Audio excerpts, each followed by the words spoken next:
गांव की कच्ची गलियों में एक टूटी फूटी झोपड़ी थी। उसी झोपड़ी में राम की माँ और छोटी बेटी रमा रहती थीं। दोनों की हालत इतनी खराब थी कि कई कई दिन उन्हें आधा पेट या कभी बिना खाए ही सोना पड़ता। सुबह होते ही रमा अपनी माँ के लिए पानी भरती, चूल्हा सुलगाने की कोशिश करती, लेकिन घर में अनाज का दाना तक नहीं होता। फिर भी माँ मुस्कुराकर कहती, बेटी, भगवान सब देखता है। एक दिन हमारी भी किस्मत बदलेगी। हाँ माँ, पर कब? कब तक यूं भूखे पेट सोते रहेंगे? रमा गांव के बीचों बीच लगे चिकन 65 के ठेले पर काम करती थी। काम भी बहुत और पैसे बहुत कम। बर्तन धोना, ग्राहकों को प्लेट देना, सफाई करना, सब कुछ वही करती। मगर मालिक था बहुत खड़ूस। उस दिन रमा को देर हो गई। माँ की तबीयत थोड़ी बिगड़ी थी, इसलिए वह घर का काम निपटाते निपटाते ठेले पर पहुंची। जैसे ही पहुंची, मालिक तमतमाकर बोला, कहाँ मर गई थी तू? पता है ठेला कितने बजे खुलता है? ग्राहक इंतजार कर रहे थे। मालिक, माँ बीमार थीं, इसलिए थोड़ी देर हो गई। माफ कर दीजिए। माफी से पेट नहीं भरता। आज के तेरे पैसे कट। अब तुझे 1 रुपया भी नहीं मिलेगा। रमा चुप रही, कुछ बोली नहीं, बस सिर झुकाकर काम करती रही। शाम को जब वह घर पहुंची तो माँ बाहर बैठी इंतजार कर रही थी। शायद बेटी कुछ खाने को लाएगी, लेकिन रमा के हाथ खाली थे। बेटी, क्या हुआ? आज कुछ नहीं लाई?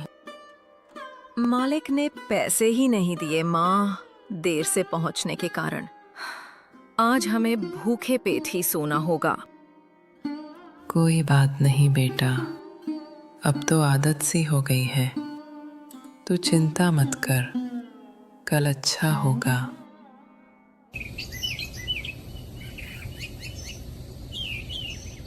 अगले दिन सुबह रमा ने हिम्मत जुटाई, झाड़ू पोंछा करके, माँ की देखभाल करके फिर ठेले पर पहुंची। आज भीड़ ज्यादा थी। वह जल्दी जल्दी प्लेट बांट रही थी। तभी उसके हाथ से एक प्लेट गिरकर जमीन पर टूट गई। अरे नालायक, एक काम भी सही से नहीं होता तुझसे।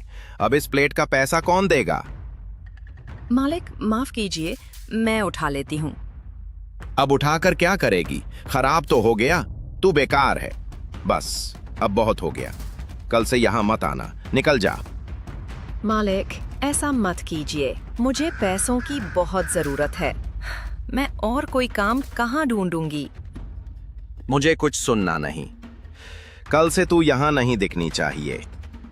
रमा की आंखों से आंसू बहने लगे। वह ठेले से बाहर निकल आई।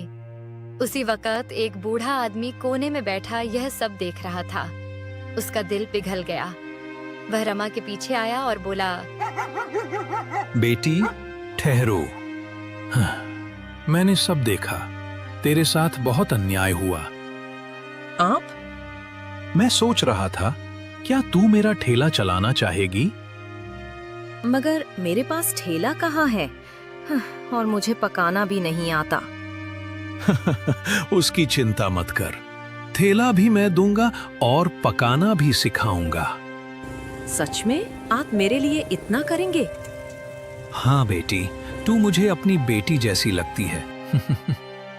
कल सुबह यहीं आ जाना, मेरा घर यहीं पास में है। मैं तुझे सब सिखाऊंगा। रमा की आंखों में चमक आ गई। काका, आप तो फरिश्ता हो, आपने मेरी जिंदगी बदल दी। उस दिन घर आकर रमा ने माँ को सब बताया। देखा बेटा, भगवान देर करता है पर अंधेर नहीं। कल नया सवेरा आएगा। रमा ने उम्मीद से आंखें बंद की और माँ के साथ अगले दिन का इंतजार करते हुए सो गई।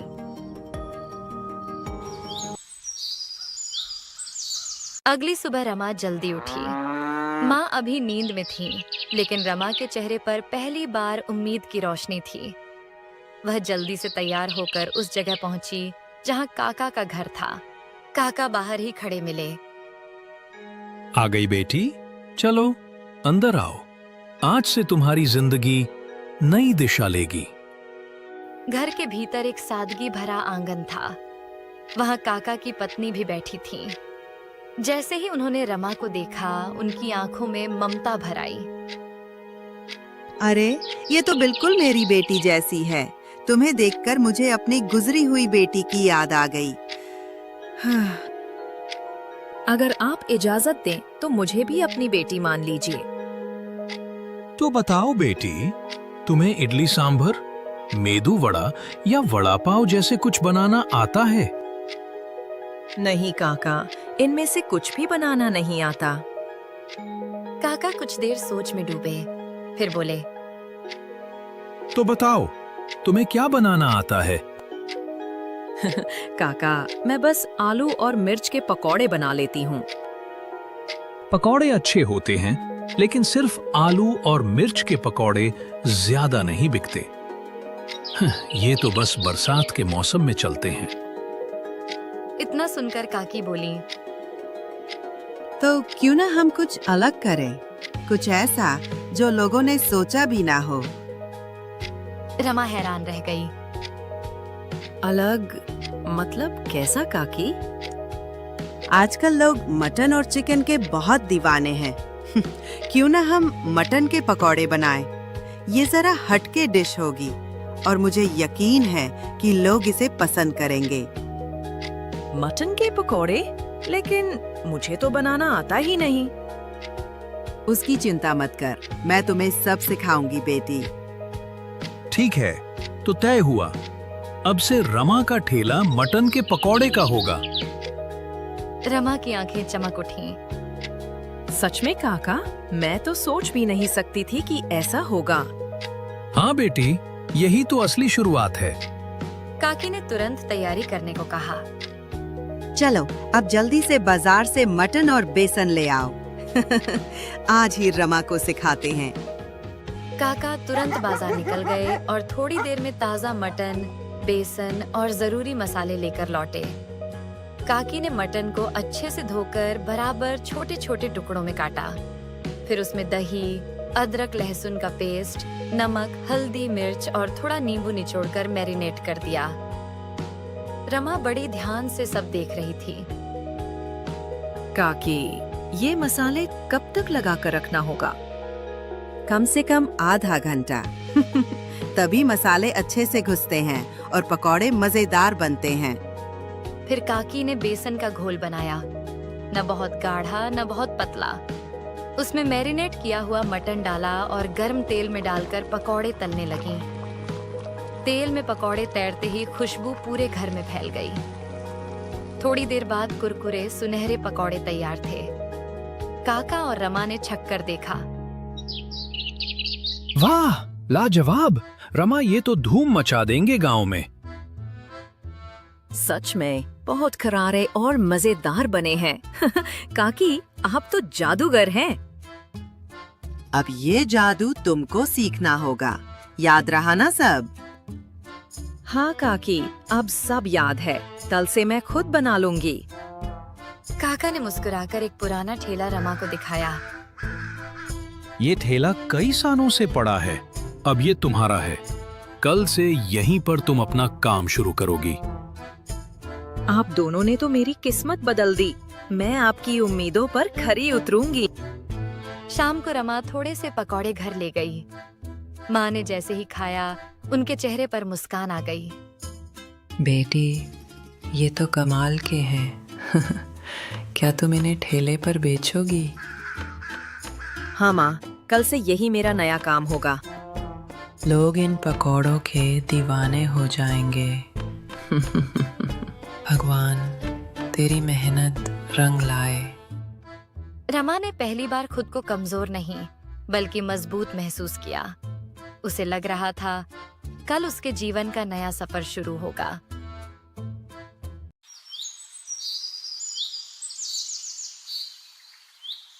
अगले दिन सुबह सुबह रमा बड़े उत्साह से उठी। बेटी, आज पहला दिन है। भगवान का नाम लेकर जा। सब अच्छा होगा। हाँ माँ, आज से हमारा नया जीवन शुरू होगा। रमा ने सारी तैयारी घर पर ही कर ली थी। मैरिनेट किया हुआ मटन, बेसन का घोल और मसाले, सब कुछ उसने सलीके से पैक कर लिया। फिर अपना ठेला लेकर गांव के चौराहे पर जा पहुंची। उसने कढ़ाई में तेल गरम किया और मटन के पकौड़े तलने लगी।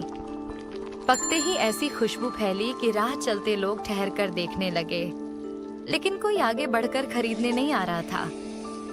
रमा थोड़ा घबराई। तभी 2 आदमी ठेले पर आ खड़े हुए। अरे रमा, तुम तो उस चिकन 65 वाले ठेले पर काम करती थी ना? हाँ, पहले करती थी, अब नहीं। अब मैं खुद का ठेला चलाती हूँ। ये तो कुछ अलग ही लग रहा है। ठेले पर मटन रखा है? हाँ, ये मेरी खास डिश है, मटन के पकौड़े। मटन के पकौड़े? ये तो हमने पहली बार सुना है। चलो 2 प्लेट लगाओ। देखते हैं कैसे हैं। रमा का चेहरा खिल उठा। उसने तुरंत 2 प्लेट तैयार की और मुस्कान के साथ उनके हाथ में थमा दी। दोनों ने जैसे ही पहला कौर लिया, उनकी आंखें चमक उठी। अरे वाह, ये कितने कुरकुरे और टेस्टी हैं।